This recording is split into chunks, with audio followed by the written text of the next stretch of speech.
ओम नमः सिद्धेभ्य।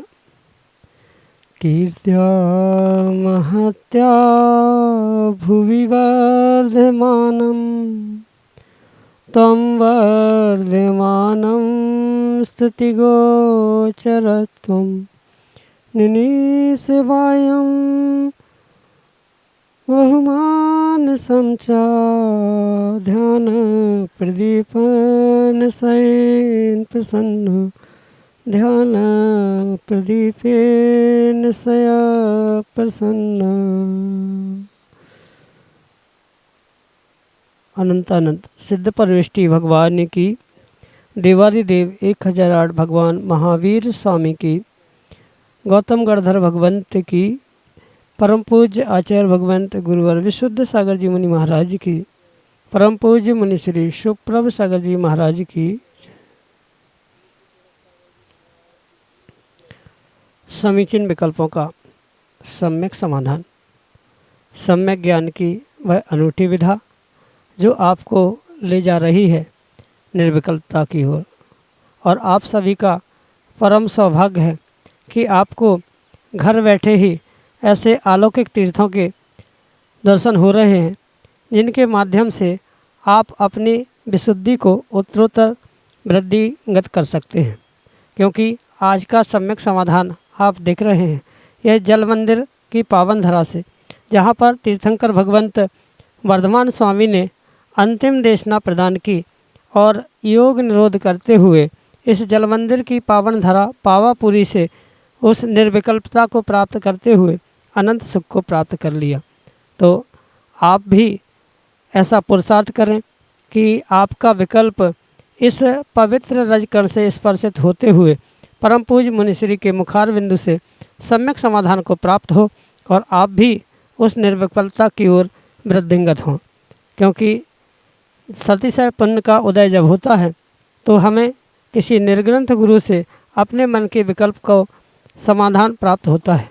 परम पूज्य आचार्य भगवंत गुरुवर विशुद्ध सागर जी महाराज के मंगल शुभाशीष से परम पूज्य मुनिश्री सुप्रभ सागर जी महाराज द्वारा आपको वह अनूठी विधा प्रदान की जा रही है, जहाँ से तीर्थंकर भगवंत महावीर स्वामी ने देशना के माध्यम से अनेकानेक भव्य जीवों का कल्याण का पथ प्रशस्त किया।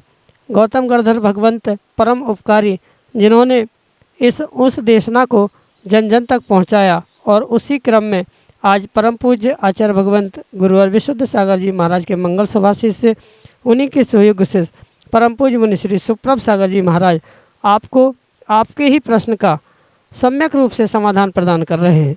तो अब देर करने की आवश्यकता नहीं है।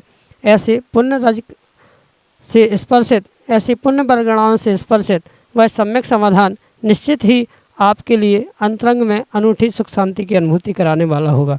तो आप भी जुड़ने का पुरुषार्थ करें और अपना समीचीन विकल्प भेज करके परम पूज्य मुनिश्री से उसका आगम के परिप्रेक्ष्य में सम्यक समाधान प्राप्त करें। प्रारंभ करते हैं आज का सम्यक समाधान। और आज के पहले विकल्प के लिए रामगढ़ उत्तर प्रदेश से मुकेश कुमार जैन महाराज श्री के श्री चरणों में कोटि कोटि नमोस्तु निवेदित करते हुए अपना समीचीन प्रश्न रख रहे हैं कि महाराज जी, आयु बल रिद्धि आदि ऊपर ऊपर के देवों की अधिक अधिक है, फिर भी मात्र स्वधर्म की इतनी महिमा क्यों कही जाती है? हमारे समीचीन विकल्प का सम्यक समाधान करने की अनुकंपा करें। नमोस्तु महाराज जी, नमोस्तु। ओम नमः सिद्धम। परम पूज्य आचार्य भगवान गुरुवर विशुद्ध सागर जी महाराज जी की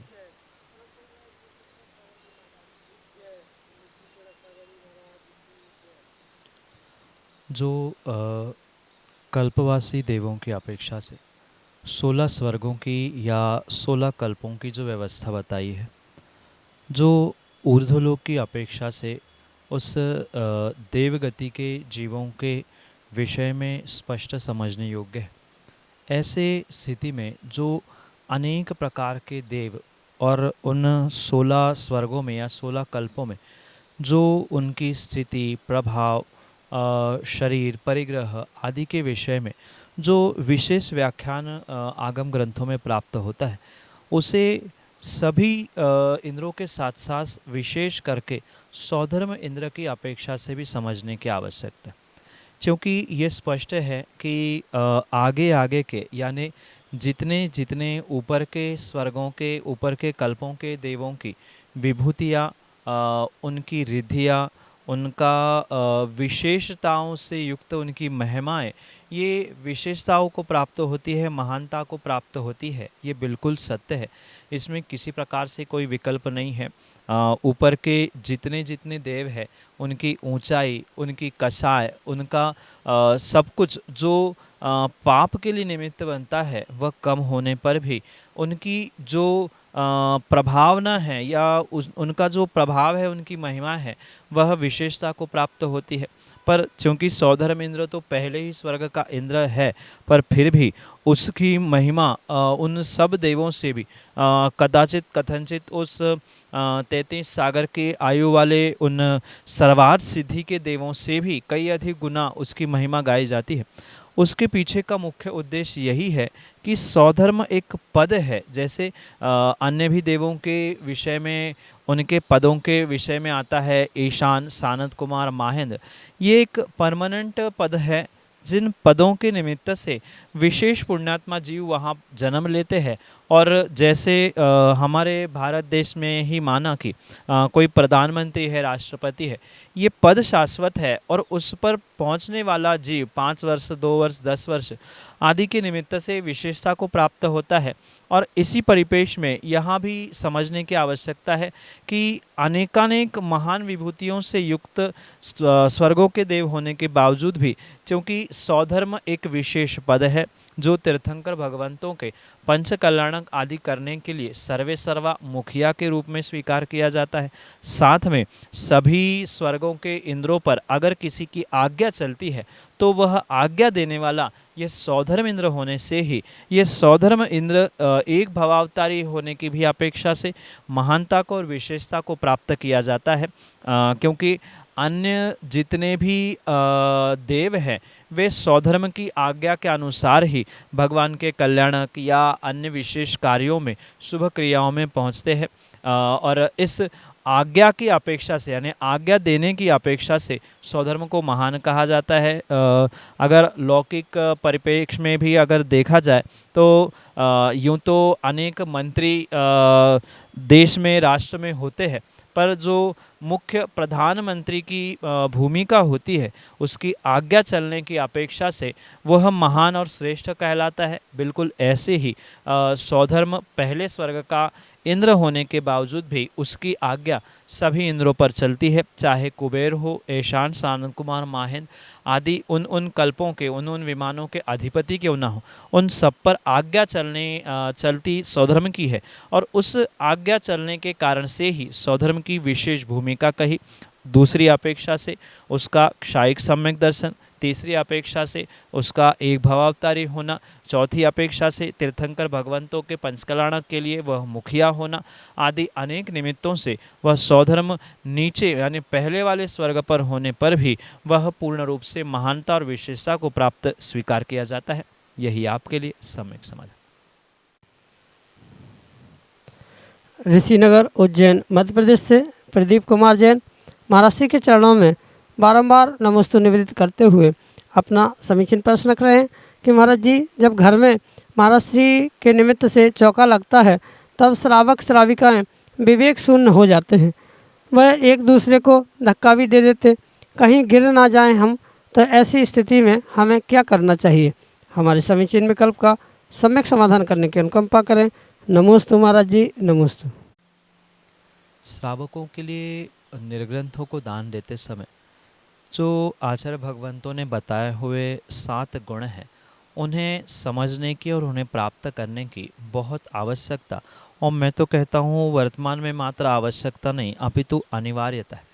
बहुत सारे ऐसे दाता हैं जिनको दाता के इन 7 गुणों का बोध ही नहीं है, और उसी कारण से दान देते समय खींचातानी करना, लड़ना, झगड़ना, भले ही मन से कह रहे हैं, मुंह से कह रहे हैं, मन शुद्धि, वचन शुद्धि, काय शुद्धि, पर कहीं न कहीं ग्रास देने के विकल्प में या पहले दूसरे नंबर के विकल्प में, आगे पीछे करने के विकल्प में, मेरा घर आपका घर, मैंने पड़गान किया, आदि आदि बातों को लेकर जो संश्लेष परिणामों के साथ दान देने का पुरुषार्थ करता है, लड़ाई झगड़े करता है, धक्का बुक्की करता है, वह जीव भूल रहा है कि वह क्रियाओं को तो कर रहा है, पर क्रिया उसके लिए फलदायी पुण्यदायी हो नहीं सकती। क्योंकि जो 7 गुण श्रावक यानी दाता की अपेक्षा से दान देने के लिए कहे गए हैं, दान देते समय उस दाता में होना आवश्यक कहे गए हैं, उसमें से सबसे आवश्यक गुण है विवेक।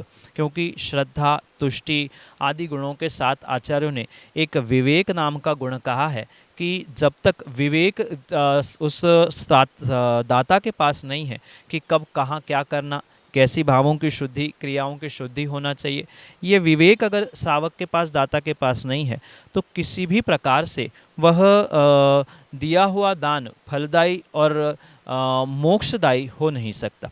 मात्र उस दान की अपेक्षा से विवेक ही नहीं अपितु आचार्यों ने जो तुष्टि यानी संतुष्टि नाम का भी गुण कहा है, उसे भी समझना होगा कि एक ग्रास देने पर भी संतुष्टि प्राप्त नहीं हो रही है, 50-10 ग्रास देने पर भी संतुष्टि नहीं हो रही, पूरा आहार मैं ही करूं, पीछे नहीं होना या दूसरों को आगे नहीं करना, ये जो अविवेक पूर्वक परिणति चल रही है, वहाँ भी संतुष्टि नाम के गुण का अभाव स्वीकार किया जा सकता है। उस कारण से वह श्रावक के लिए फलदायी नहीं हो सकता।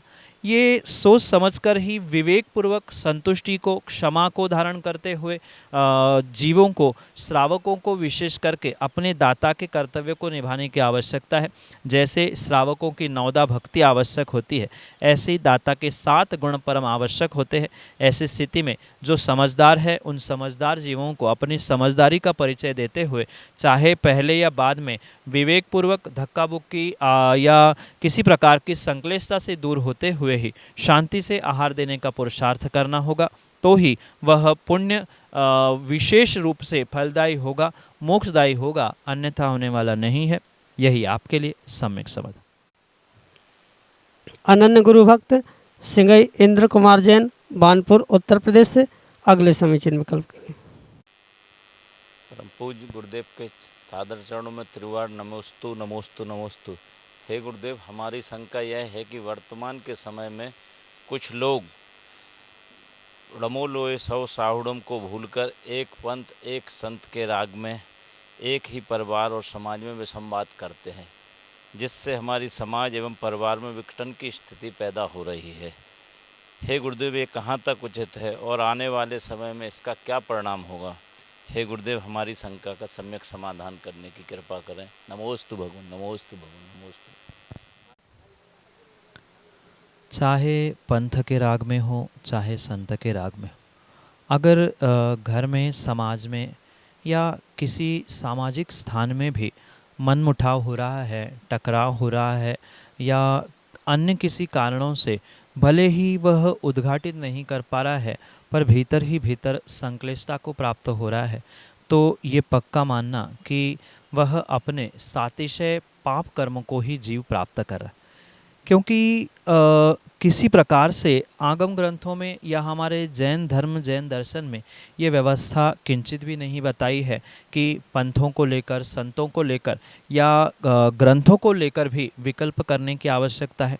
आज वास्तव में मैं आपके इस बात से सहमत हूँ कि समाज में, और मात्र आज समाज में ही नहीं, घर परिवार में भी ये बहुत बड़ी विडंबना देखने में आ रही है कि एक ही परिवार के सदस्य है, कोई किसी संत को, कोई किसी ग्रंथ को, कोई किसी पंथ को मानता है, और उनका परस्पर का जो सामंजस्य है वह उस कारण से बिल्कुल टूटते हुए और परिवार भी कई बार बिखरते हुए देखने में आ रहे हैं।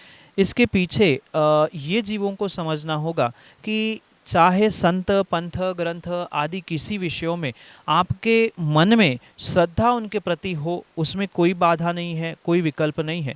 पर जब एक परिवार का, एक समाज का कोई निर्णय करने का या एक ऐसा समय आएगा, उस समय पर एक साथ होकर कहीं ना कहीं कुछ निर्णय, कुछ वात्सल्य प्रेम आदि के कार्यों को, आदि क्रियाओं को करने की आवश्यकता होगी। क्योंकि आज मोबाइल जैसे साधनों ने अपने परिवारजनों से भी परस्पर प्रत्येक व्यक्ति को अलग अलग करके रखा है। सबका अपना पर्सनल मोबाइल है, पर्सनल जैसे डॉक्टर बने हैं ऐसे सबने पर्सनल अपने अपने ग्रंथ संत पंथ आदि आदि में अपने आप को विभाजित करके संकुचित करने का पुरुषार्थ किया है। ऐसा किसी प्रकार से होना उचित नहीं है, क्योंकि हमारे आगम में मात्र और मात्र आचार्यों ने, तीर्थंकरों ने एक ही बात समझाई है, नमो लोए सव्व साहुणम।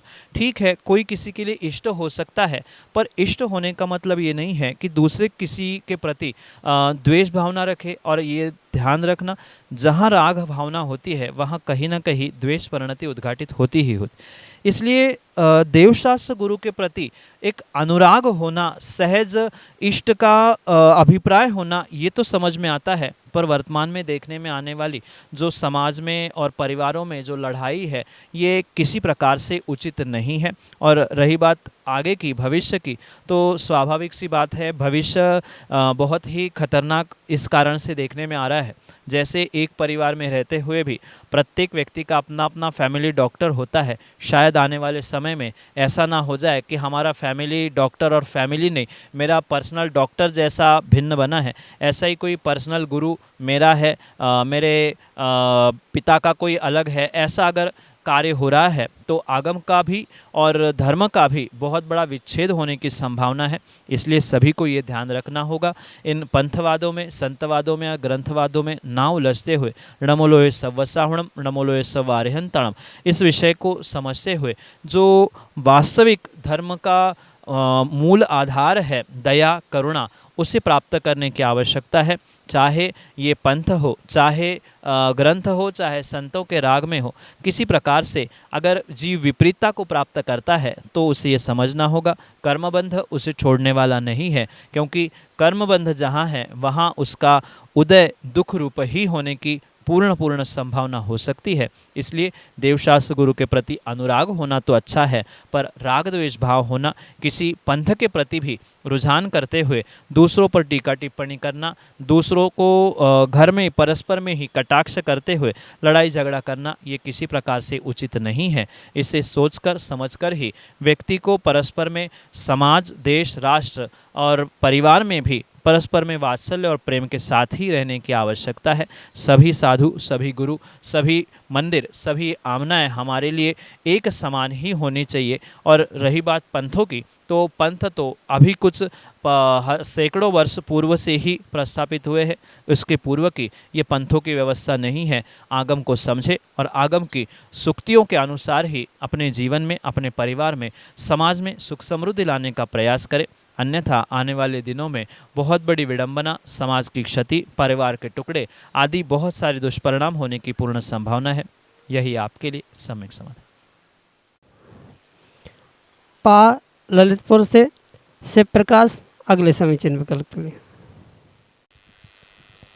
बारंबार नमस्ते करते हुए महाराज जी के चरणों में, जो हमारा अभी समय तो सही निकला है, जो आगे का समय है जो भी अच्छे निकले गुरुदेव के चरणों में बारंबार नमस्ते करते हुए चल। अपने भविष्य को उज्जवल बनाने के लिए, बेहतर बनाने के लिए सबसे पहले तो आपको प्रभु और गुरु के प्रति जो आपका वास्तविक समर्पण है, उस समर्पण भाव के साथ ही उनकी सेवा, उनकी व्यवस्था आदि में संलग्न होने का पुरुषार्थ आपको करना होगा। ये खोटा काल है, पंचम काल है, और इस खोटे काल में जितने भी संसार के जीव आपको मिलेंगे, विश्वास मानना वे सभी स्वार्थ से भरे हुए मिलेंगे। कहीं ना कहीं उनका स्वार्थ जब तक आपसे निकल रहा है तब तक ही समाज में, घर में, परिवार में आपकी एक पूछ या आपके लिए एक स्थान मिलेगा। और जैसे ही आपसे स्वार्थ निकलना दूर हो जाएगा, समाज से और घर से भी कब आपको न्यारा कर दिया जाएगा पता नहीं चल सकता। इसलिए अपना पुण्य बढ़ाने के लिए गुरु सेवा, प्रभु का भजन करना आदि विशेष कार्यों के माध्यम से अपने आप को प्रभु और गुरु से हमेशा ही जोड़ के रखने का प्रयास करना।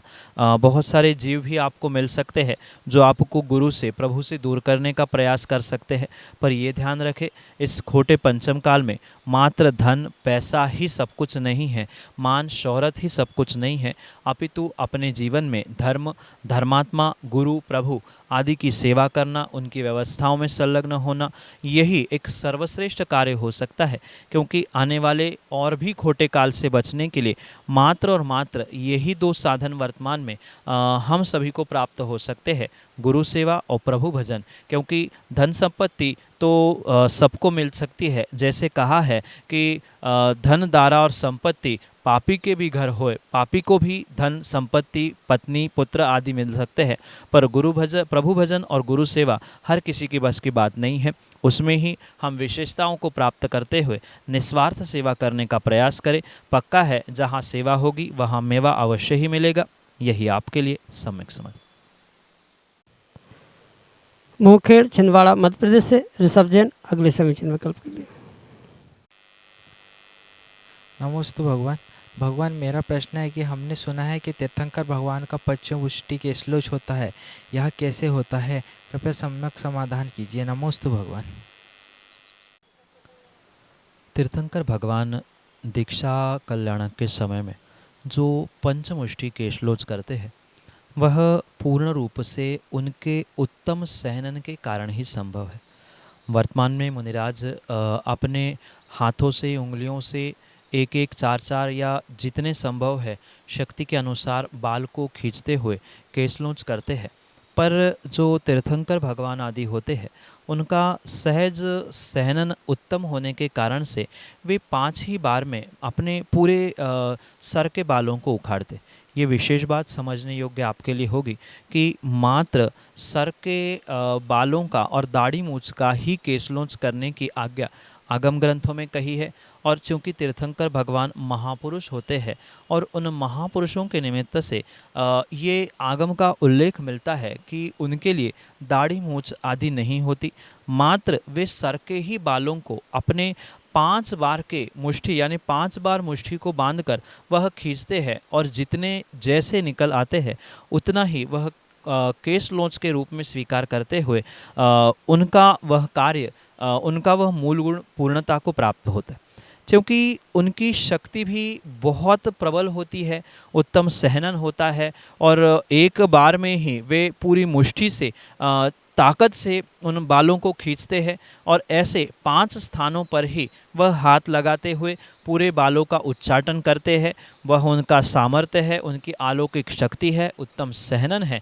इस कारण से उन्हें मात्र सर के ही बालों का केसलोंच करना पड़ता है। ये 5 ही बार में वह अपने पूरे बालों को एक साथ पकड़कर खींचकर केसलोंच को निष्पादित करते हैं। ये विशेषता तीर्थंकर भगवान के केसलोंच आदि की अपेक्षा से ही समझनी होगी।